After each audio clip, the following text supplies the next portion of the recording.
How we doing, people? Welcome back to the channel. Myself and Leah here to talk to you all about the Arsenal. We understand that we're going into the international break, and I hope you all enjoyed last night's show. If you haven't caught up with it already, make sure you go and do that. Myself, Lee, Harry Simew, and Graham Brooks all talking about all things Arsenal Manchester United at the weekend, which of course was a fantastic game, and I think we've only just about got over it in terms of the emotion. It was a crazy ending. We're going to take some questions from you today, so welcome all to the show. Make sure you do us a favour and smash a like on this and subscribe. If you can come and support myself as well, that'd be amazing at Football's 12 Man Podcast. We're only a few away from 12K now, so please come and help us do that. If you could whack your questions in, we will take as many as possible. Lee is in control, so make sure that you give him some patience. If you can do us a favour, put a Q at the start so that we know it's a question. If you want to throw in a super chat, of course, we'll answer that. That'll go to the front of the queue for us. We're going to talk all things Arsenal. Anything that you want to talk about, anything you want to ask us, anything you're concerned about. Myself and Lee, of course, have some concerns as well. But there's also some positives as well. So make sure you do that. While you're putting your questions in the chat for us, I'm going to have a little bit of discussion with Lee about something in particular. And that something is someone. And that's Declan Rice, Lee. And it's crazy the amount of salt and the amount of from neutral fans, not just West Ham fans. I don't even think he's been that great yet. I haven't really seen more than a 6 out of 10 from him. I think he's been all right. Don't think he's made Arsenal any better. I've had a lot of negativity from fans about Declan Rice, and I wanted to ask you where or why you think that's happening. Do you think it's a bit of jealousy going on? Do you think there's a bit of bitterness, particularly from West Ham fans? I will say the two people in particular that were sort of reacting after this were, in fact, a West Ham and Spurs fan. But there's other Manchester United fans, Chelsea fans that are all going, don't get the hype, he's been all right. Ain't seen anything more that he did at West Ham. Well, if that's the case, Lee, my response is this. I can't wait, if that's a 6 out of 10, for him to have an 8, 9 or 10 out of 10 performance, because I think he's been great. I really do. And I don't understand the saltiness. Arsenal haven't even looked electric yet. We haven't been convincing in many games. Where's all this come from? Why is he the target man now? Bizarre. Oh, I think he's a target man because of exactly what he said, a little bit of jealousy, big price tag. Listen, I don't know how West Ham fans feel. If one of your best players leaves, do you want him to do well? Like we've had it a couple of times. Even with Cesc Fabregas, I think a lot of fans sort of turned on Cesc a little bit, like, oh, he ain't as good as what he was, or whatever, But when we knew deep down that he was, so I do think that is there. I've always, you've got to have to look at it, Dan, is that when you sign someone like that, there's a lot of people around that the arrivals want it to foul. It's natural, they just want you to foul, West Ham fans, I feel from a little bit like, because they've always sort of said, that they're this massive club, they're like tongue in cheek, I know, but it sort of underlines, puts a big underline that Arsenal are a bigger club than West Ham, and which we always know they have been, but it's probably a little bit harder for them to take. I think when I look back at it, that all the West Ham people I know all wanting to go to Man City, and I think that would have been a bit more of a safety net, a little bit more of a cushion blow to them and all that, But going to Arsenal is basically, and the things that he said, he's not said anything out of order to West Ham. All he said, he's bigged up Arsenal. He's just bigged up Arsenal. I can't wait, these games and all that. Now, I don't know what it's like for West Ham to play Manchester United. I don't know what it's like West Ham to play Spurs, and things like that. But that game yesterday, there's an edge to that game on Sunday. There's an edge to Man United Arsenal game. There's an edge to an Arsenal Spurs game. I get it. There's an edge to the West Ham Tottenham game. I get that. Maybe Chelsea as well. But they're slightly different when it's Arsenal playing. Listen, when Man United play Liverpool, there's more of an edge for that than when Man United play Everton. It's just facts of it is, but you don't want it pushed in your face. You don't want it highlighted. So I get that, So listen, I think that, Declan Rice is a top player. Listen, I've just been watching Sky Sports News, and Declan Rice is a shoo-in to start for England. Wonder if you ever heard that from an Arsenal for an Arsenal, like player in the past. You know what I mean? Like, all right, Bellingham was a shoe-in when he was captain, of course, and all that.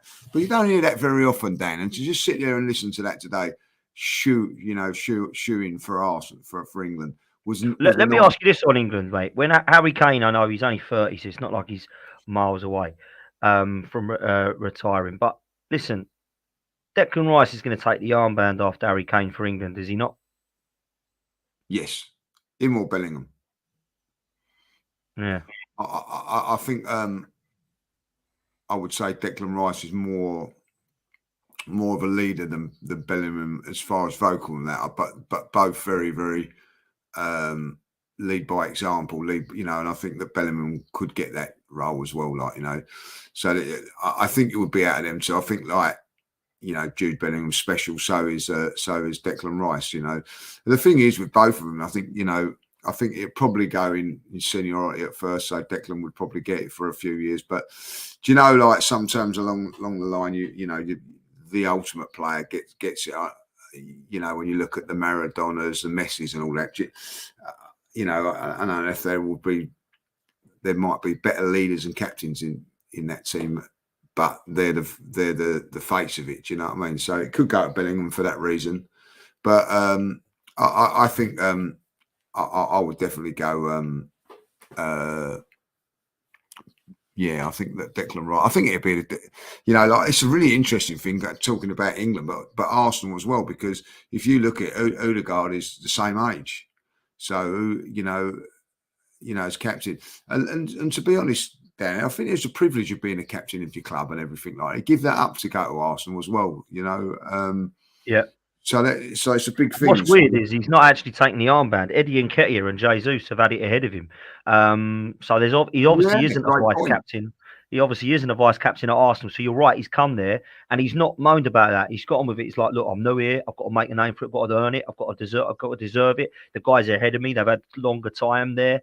And, I personally would make him our vice captain now. That he'd be the one I'd give it to. I don't care about, you haven't been at the club long enough. For me, it's about what you know up there, not how long you've been around the place. So for me, his leadership qualities have already shone through for me. I think he comes across unbelievably well with the media.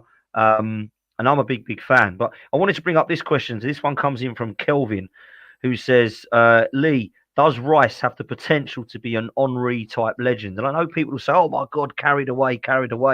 But actually, I kind of know what he means. He's 24 years old. How much of a memorable player could Declan Rice be at Arsenal? Could he be up in one of the categories of the elite? Or do you think he would be remembered in the bracket of a Fabregas or a Sanchez or a Cazorla type? Where we kind of thinking he could hit Declan Rice? Well, I think he could well be. Because, look, he's going to get some sort of stature because of he's a record signing. Yeah, you're always going to get that. I look at him and I think he's a record signing. Everybody wants it to work. Where Kai Havertz is completely opposite at this moment in time. I think that how can I say it? I don't.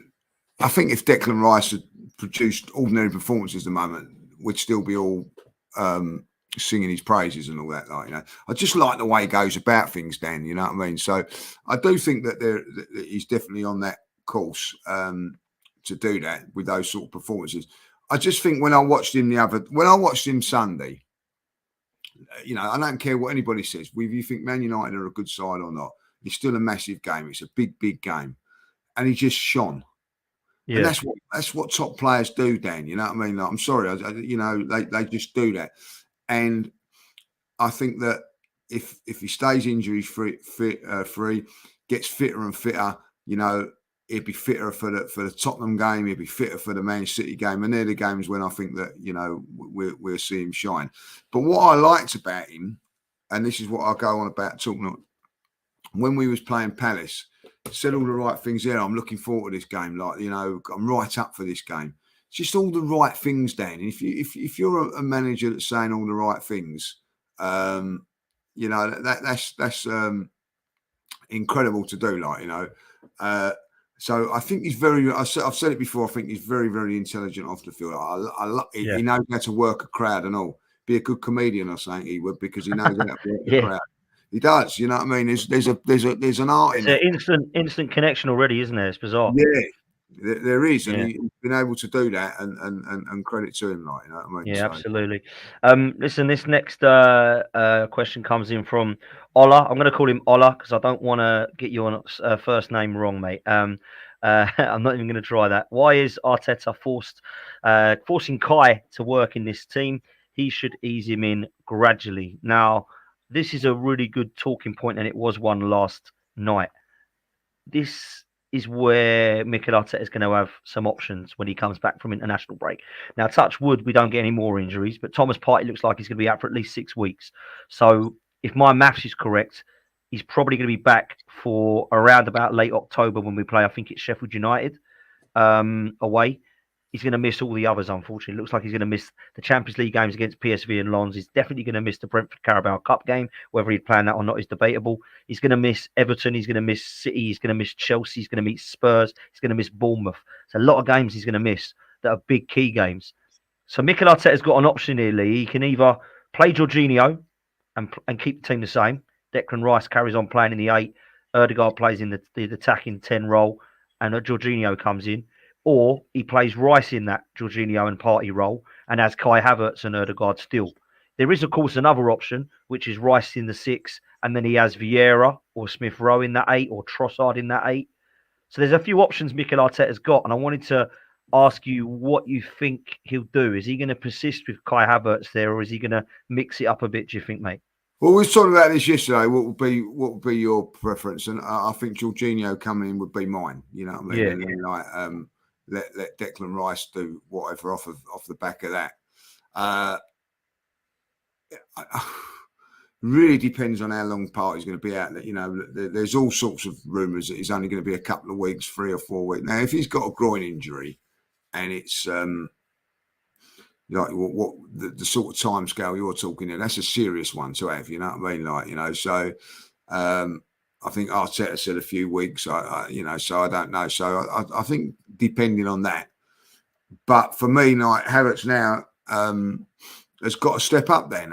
You know, he's going to go off to Germany now. He's going to hopefully show himself a little bit of business from there.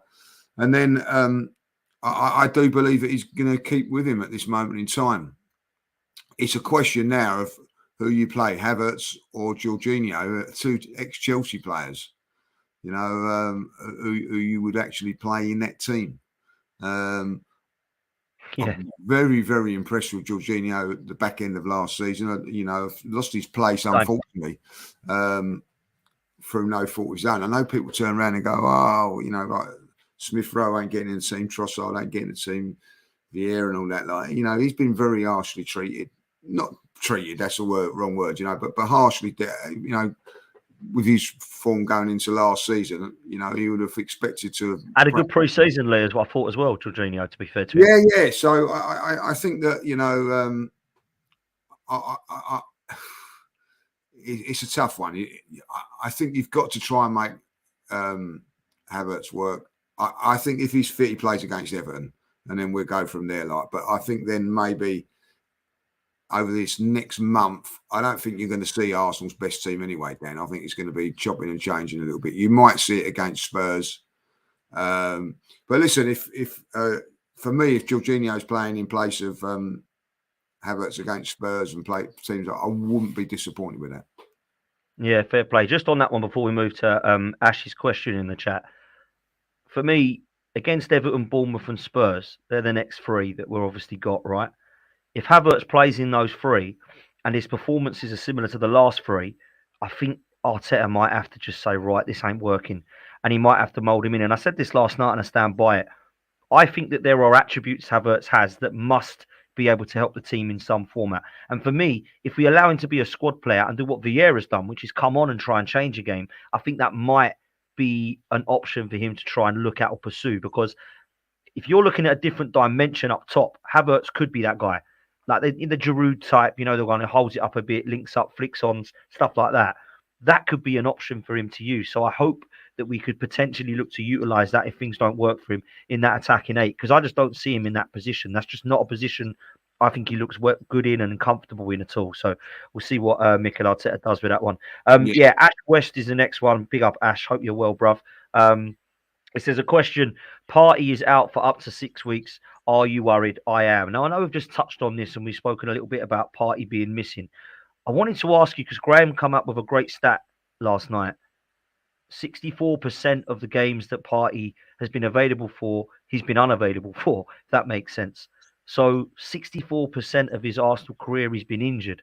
That's a massive worry, Lee. And at the age of 29, I think he is now, he shouldn't be a player that's falling down every few weeks. And unfortunately, Thomas Partey is that. So I think what we might find, and this is a question, I suppose, back to Ash and back to the guys.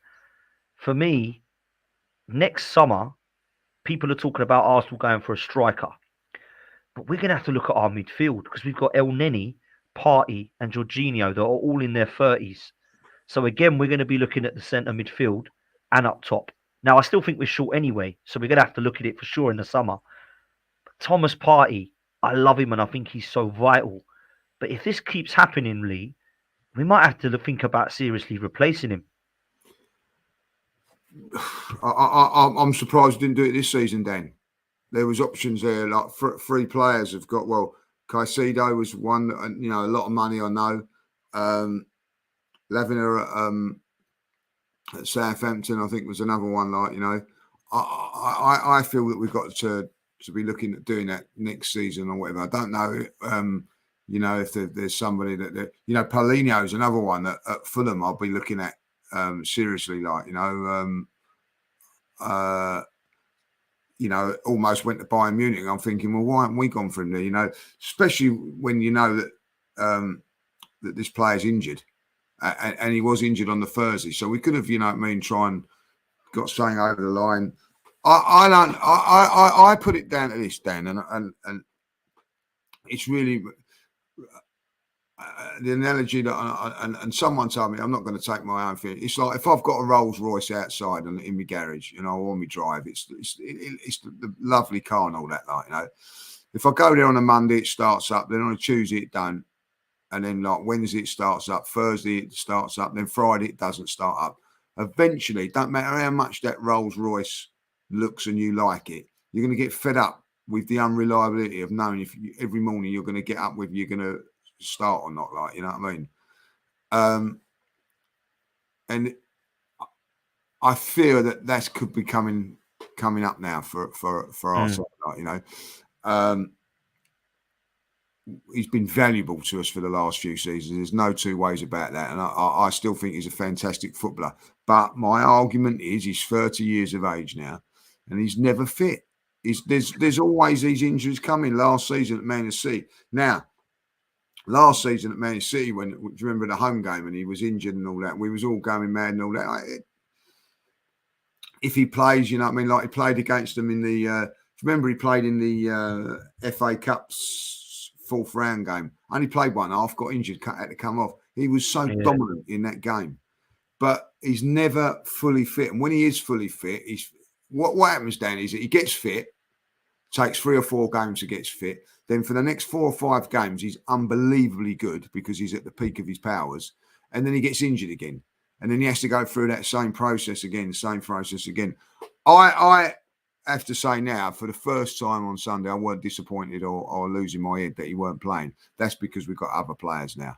So for me, I think that you're right in what you're saying. I feel Arsenal perhaps should have gone for I would have gone for someone like Laviner or someone like that, a younger player, and just brought into the squad and build him up over the next year or so and then let Thomas Partey go. But listen, Dan, I'll be honest. If Saudi Arabia come in and offer big money for him, I'm accepting it. And I don't care what anybody says now because it's the reliability factor. If Matt Rolls Royce is on my drive and I can get myself a nice Range Rover for the same price, I'm selling the Rolls Royce. That's how I look at it now. I really do, Dan. And for me, when there was rumours of him going to Saudi Arabia, it wasn't like, oh my God, we're in trouble. I was just concerned because I weren't sure if we were actually going to replace him. So for me, it's not about I don't want to sell Partey because if say said look, there's 60 million, 70 million, or something crazy money like they're offering some individuals, I'm taking it. and I'm putting that towards a player that we can go and wow, okay, now we're talking. So in this window just gone, I would have actually taken Lavia. I definitely would have taken Caicedo. I wanted Rice and Caicedo at Arsenal. I would have taken Ibrahim Sangare as cover. I know he's gone to Forest. That's a very good signing. Very good player. Very good player. At PSV, one that we know all about. He's brilliant Yeah, against us yeah. last season in the Europa League. So, yeah, there are other options out there. I just think it's a good question. There's a super chat I want to do next, which is from the greatest of all time, 74, who says, "Afternoon, lads. Cracking show as always. A question: should we buy Ivan Toney in January or go after Osimhen in the summer?" Lee, this is a really good point because for me, I still feel we are short up top. Actually, not just up top. I think that Saka hasn't got anyone to replace him. We've not got the cover for Declan Rice as a box-to-box midfielder. We're still short at centre back. And up top, I do think that Ivan Toney would be a phenomenal signing, right? Don't get me wrong. There's still enough gaps in our squad, not our first 11, right? But if you're telling me now we're getting Osimhen in the summer, I'm fine by that. We don't have to go and buy Tony. But if we're not looking at a centre forward, which I'll be amazed if we're not in the summer, we're hearing Osimhen or Evan Ferguson. It's going to be one of those guys we're going big for. This Evan Ferguson's 18 and looks immense. They want like 100 million already for him, and he scored like eight or nine goals for Brighton. It's crazy money, but he looks top quality. Do you want Arsenal to go in for Ivan Toney in January? Because I really like him, mate. I think he's top. Yeah. Listen, if you went to Brighton and you said about Evan Ferguson and said, yeah, for 100 million or 110 million in the summer of next summer, I would take that. Or even if you said to him, look, you know, dare I say it, you know, you can have Eddie or someone like that for that, I would go down that route. Even the same with Ivan Toney, because nothing against Eddie. I'm a big liker of what Eddie does, but I just He's done well, and he's done well so far. Done very well, and in England squad and deservedly so. But I think that we need something completely different to what we've got. I think that big striker, sort of target man sort of striker, like, you know, Tony for me and Ferguson are the two ones there. I would go for them two over Osimhen, and the only reason, Dan, being that they're Premiership proven, that they've played in the Premier League. I'm liking the fact now that Arsenal are signing players that have played in the Premier League and up and running. You know, so for me, that's where I will go down that route. If we got Tony in January, I would be more than happy with that. But I don't know how old Tony is. You know what I mean? If someone can say 28. 28. Right. I think might be wrong. Let's check. I'll check while you're thinking that. If it's 28 and you're going to be paying 70, 80 million for him minimum. 27, sorry. 27. So you're going to be paying for him minimum. You're getting 5 years out of him. For an extra 30, 40 million, you're buying Ferguson, getting 10 years out of him. So I would probably go Ferguson would be my first choice. Interesting. Yeah. 28 in March he is. So he turned 27 in March. So yeah. Listen, I really like the look of this Evan Ferguson kid. I must say, I've been very impressed with not just the goals he scored, but his all-round play, Lee. He looks like, I hate to say it, because what I don't want to do is compare him already at 18. But you know when Harry Kane come on the scene and you just looked at that old-school centre-forward, he had a little bit of everything about him. That's what I'm seeing in Evan Ferguson. You know, he can turn on the ball well. He's got good technique, knows where the goal is. He's good in the air. He's got link-up play. He's got strength. And if he's doing that at 18, Harry Kane weren't doing it until 22, 23. So for me, I've been really impressed with him. He's in a Brighton side that's playing exceptional football around him. So for me, I'd be very, very interested in him. I love Ivan Toney, and I would 100% want him. Like that for me is a player that I would look at for sure. And I think that, you know, if we could have him coming in the new year, depending on where Arsenal are at, that could really scare people. They could be, let's say, Arsenal in the Carabao Cup semi-finals at that stage. We're in the last 16 of Champions League. We are in the FA Cup that's just started, and Arsenal were touching City in the league. And we sign Ivan Toney. Everyone's going to go, whoa, okay. Arsenal can do this year. That's the sort of statement I want to be getting. If you're asking me now, I'm going to disagree and say that I'd take Osimhen because out of the three, he's levels above the other two currently, right, on form. He looks ridiculous over at Napoli. He's absolutely killing it. But you make a good point. Would he do it in the Premier League? I mean, I think he would, but it's a think, it's a risk, of course. So I get what you're saying, man. I've just seen Earth Extremities comment. It says, "Is Dan taking the mic Mick as he's wearing the Man United away kit today. I like that.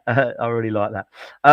Let's go to Amir's question in the chat. It says, "Hi Lee and Dan. What if we get an injury now throughout the international break? We're already short with Party out. A poor window by us at the end of it." I wanted to ask you this, Lee, because I was speaking to a good friend of both of ours, Andy Nunn, bless him, today. And it was funny because I was looking at our second team at the moment. What is our second back four? Who's our backup right back, left back, and backup centre backs? If you can name them all, let me know. And I'll tell you why I've asked that question in a minute.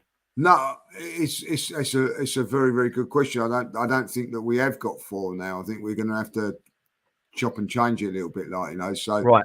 So you know, like the four, I would say the four that started on Sunday is the four that I would go with all the time, like, you know.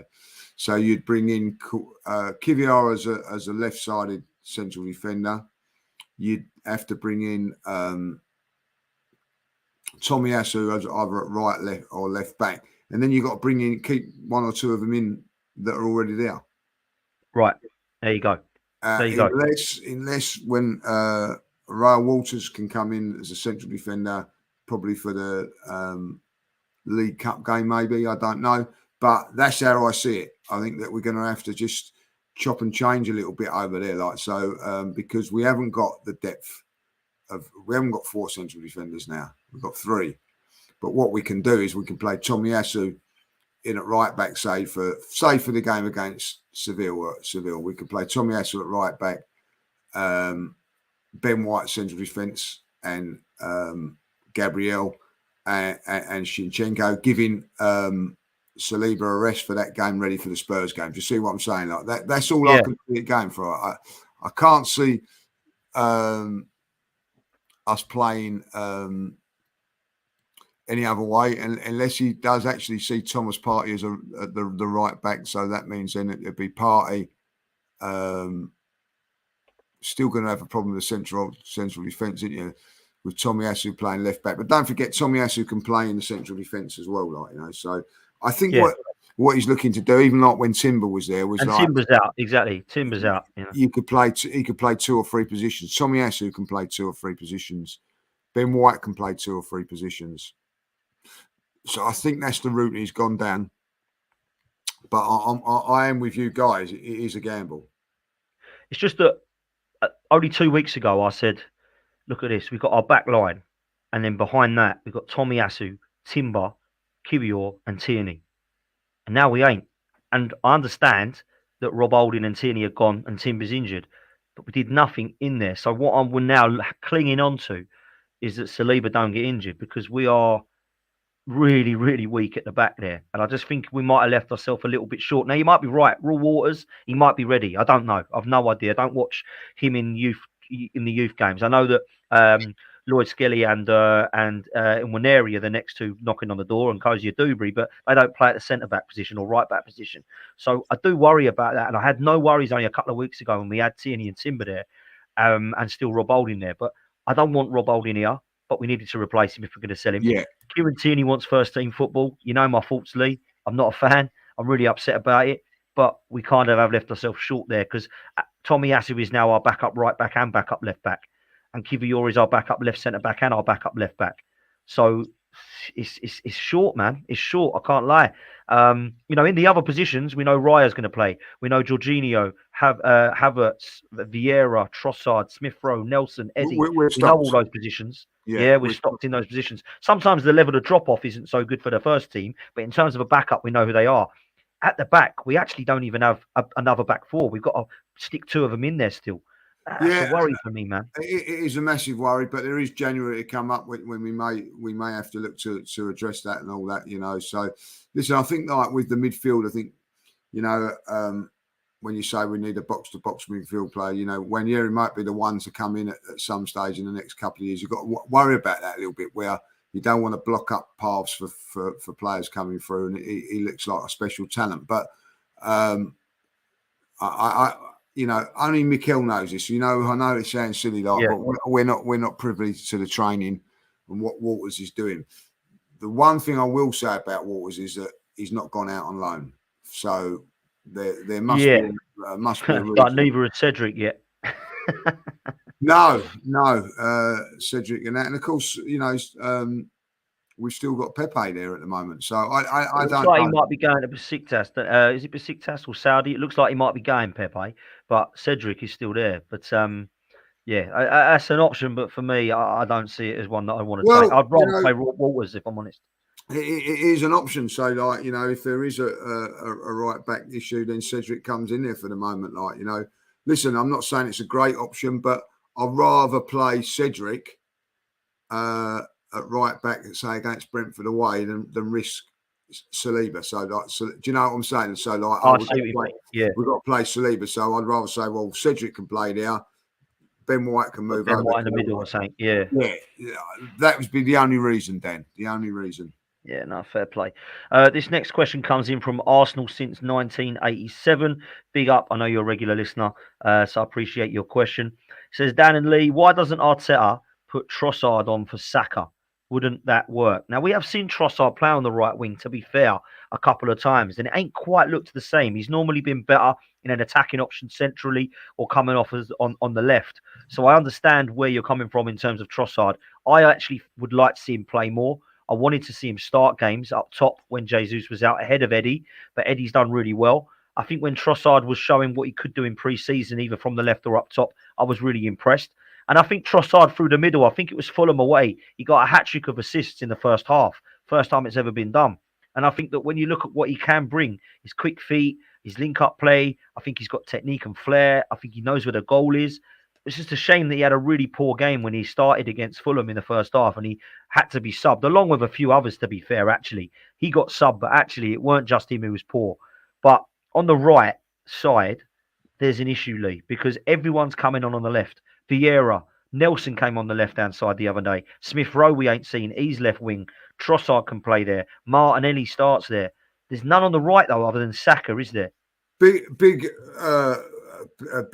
gap as far as I'm concerned. Now, the only thing I don't go along with, disagree with that Trossard one, because I think it was against Crystal Palace, was it, that he played there? We won 4. Leeds and Palace, yeah, I think it was, yeah. We played 4 and we won that one, and he played quite well in that game, you know what I mean? So for me, I don't know why he didn't do that.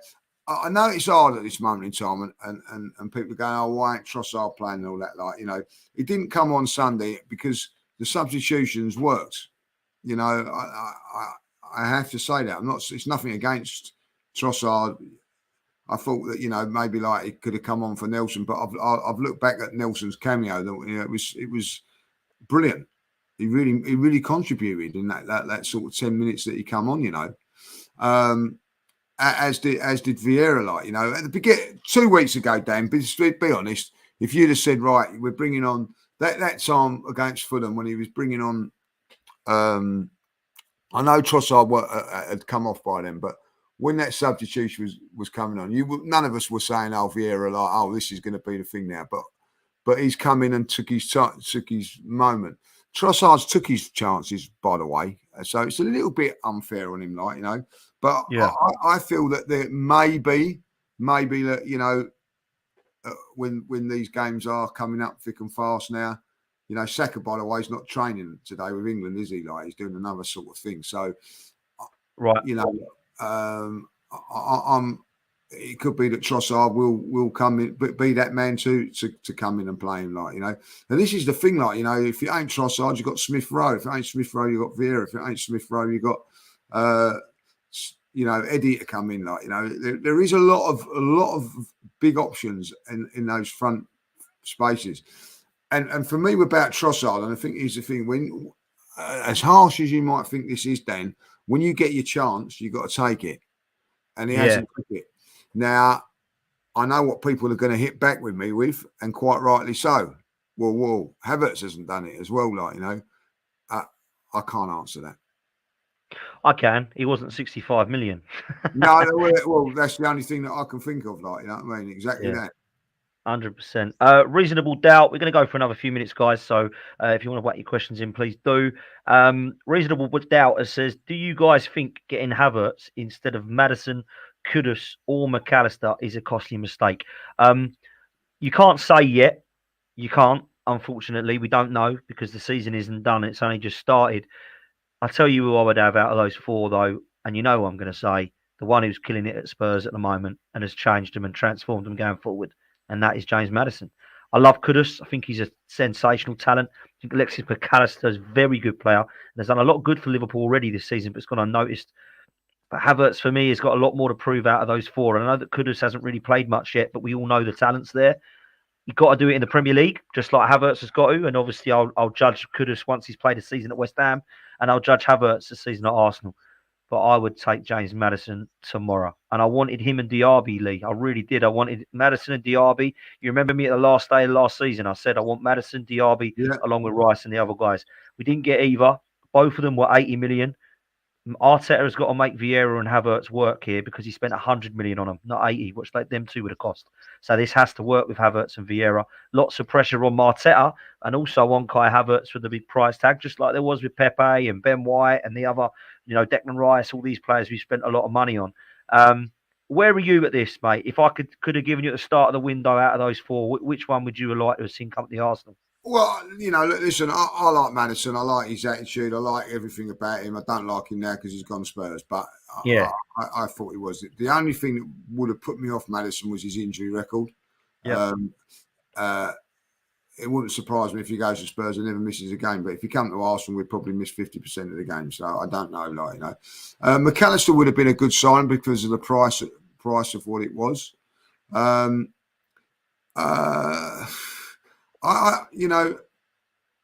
see why he signed Havertz. I do see why he signed Havertz over Madison and probably McAllister because he can play 4 or 5 roles. I know that's not what everybody wants to hear and all that, but I don't see Madison playing as a lone striker. I don't see McAllister playing that.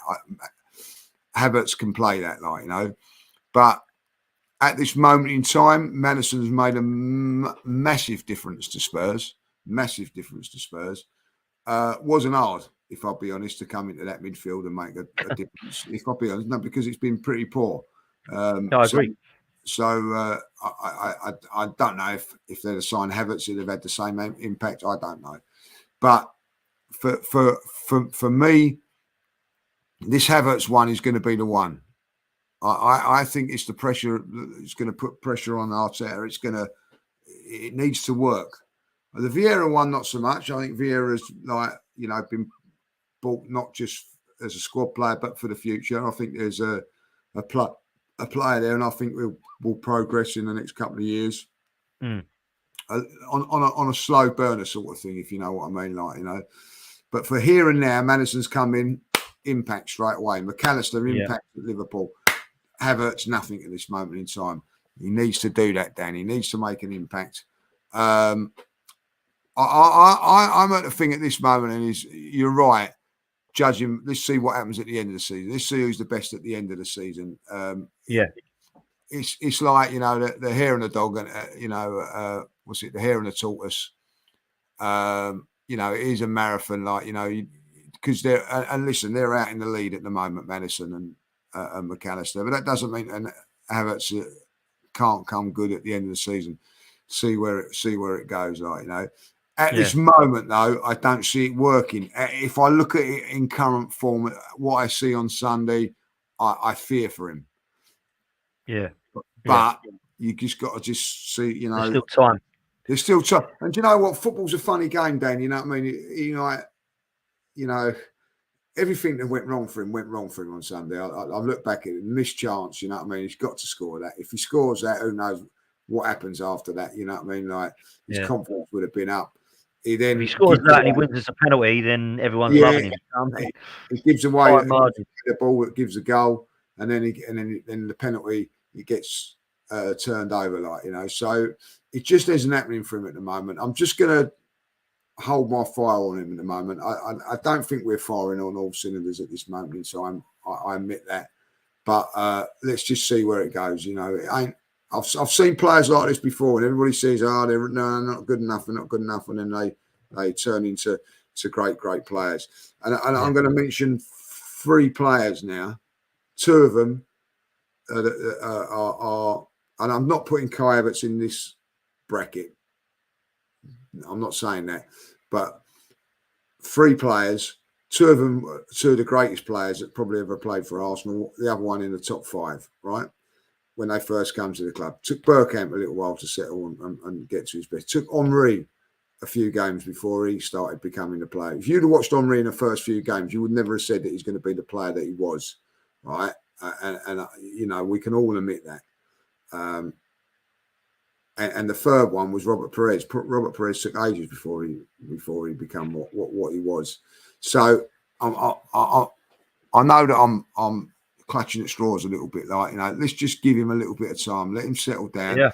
He's come from a bad environment as well. I think people don't remember this. Like, look at Caicedo. He's been at Chelsea. And look at his start. You know what I mean? Like,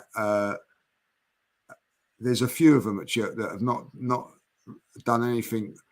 I think there's a poor environment at Chelsea, like, you know. So just let's just see what happens. Absolutely. Listen, I think you're absolutely right in what you're saying about Bergkamp, Henry, and Pires. I remember I was a lot younger at the time, but I remember watching it, thinking, not too sure about these. Wow, unbelievable. But I will say that you could see the quality was there, but you couldn't. It weren't quite shown on the pitch, and then boom, it just worked. And I do remember all 3 of them happening. I remember Pires getting kicked to bits and coming off, going, "Oh, this ain't for me, this league." But he just absolutely clicked. Listen, shout out to Atlantic Zoo. Says, Dan, it was great to meet you before the game. Cheers from New York. Come on, you Gunners. Pleasure to meet you as well, my friend. And thank you so much for coming and approaching me and saying hello so politely. And really, really appreciate it. And big up for doing that. Lee, going to take a couple more questions before we wrap up.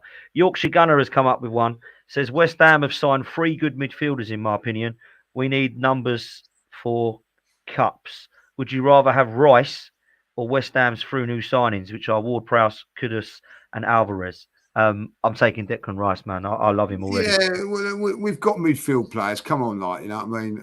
Listen, I know you're going to laugh at me when I say this. El Neni can come in and play like the League Cup game and give Declan Rice a rest and things like that.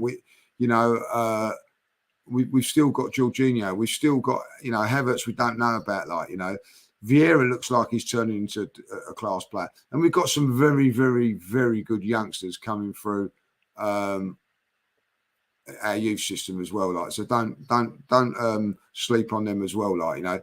I think we're more than enough in midfield to get us through this season. Like, don't forget, you know, if you've got a midfield, really, when you look at it, like Jorginho, Havertz, Rice, Partey, that ain't a bad midfield. Like 4 or 5, you know what I mean? Like Odegaard in there as well. Smith Rowe can play that role as well. So there's enough options for me. Like, you know, I wouldn't panic on the midfield. If Kai Havertz comes good, then no one will be saying anything. I think there's a little bit worrying because of that at the moment, but just see how it goes. Yeah, absolutely. I'm going to give this the last question, which is a super chat, in fact, from 40 Side. Says, is there a better left winger than Gabriel Martinelli in the league? All-round game, attack, and work rate on defence. I honestly think he has a shout to be up there. Now, I said this on our first fan cam on AFTV against, who was it? Forest. I said Martinelli's the best left winger in the league. And I got rinsed for it, Lee. I got told, absolute deluded. Where have you been? What are you doing? These players are better. Mitoma, I was told, was better. Who else was there? They threw in there. Grealish was better. Rashford was better. And there was someone else they mentioned as well that I can't think of. Oh, Diaz. Luis Diaz was another one mentioned. I don't really get where this comes from, and I'll tell you why. Maybe we'll finish on this because I know you're a fan of this player as well. I was on a pod yesterday with Matisse, Lawless, and Sava, and they said, I think Martinelli is nowhere near as bigged up as Saka. Now, we all know why, of course, because Saka's star boy and what's he doing club and country, blah, blah, blah. But I kind of agreed with them, really. I don't see a massive difference between Saka and Martinelli. I love Saka. He's my favourite player. Martinelli's right up there. And I'm doing that every week most of the time, thinking, Saka's had a good game, Martinelli's had a good game. Saka's had a good game, Martinelli's had a good game. But for some reason, I don't think as a neutral football fan, people look at Martinelli and think, wow, like I do and like you do.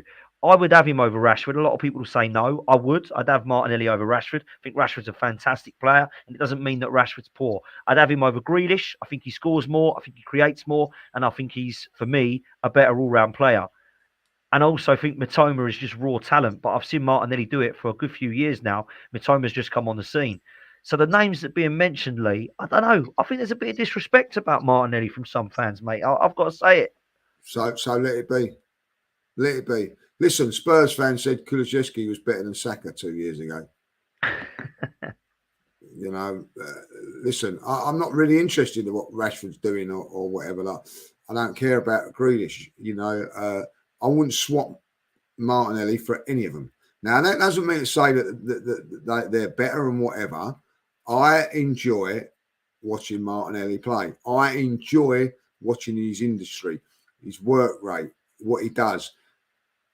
Forget about, you know, like Diaz at Liverpool. I think he's a very, very good player. Like, I'm not saying that he's not. I like him. If he was an Arsenal player and Martinelli was a Liverpool player, I'd probably be saying, oh, you know, I'll stick with what we've got. I look at 2 bits of football the other day, or magic that I've seen. The goal that he created for Eddie with a little bit of skill and that. Like, have a look at his first touch for the first goal for Odegaard, the little back flick. Class. You know, it's class. Then what he does, and this is which I think he's got to work on his game, and he seems to be working on his game, is that when he got into the box, he picked the perfect pass. He hasn't always done that, Dan. I remember last season at Liverpool when if he gets his head up and plays the right ball, we put Saka in and we go and maybe go and win that game. He's still raw. He's still learning. He's not that old. I think because he's been around for a very, very long time. And he has, you know, made his debut, remember, at Newcastle away. Emery was still manager then. Do you remember we won 1-0? Aubameyang scored the goal. He come on for the last 10 minutes. As much as it was great to win that game, it was a good night out in Newcastle, as it always is. The thing that I was more buzzing about was his 10-minute little cameo at the end, like, you know, and he's just gone on and impressed me. I think he's a very, very good player. He's in the Brazil national squad. You know, that's no easy team to get into when you look at all the superstar players that they've got. He's got something. And I don't care, right, if Tottenham fans or West Ham fans or Man United fans don't like him or don't rate him or whatever. I don't care. I do.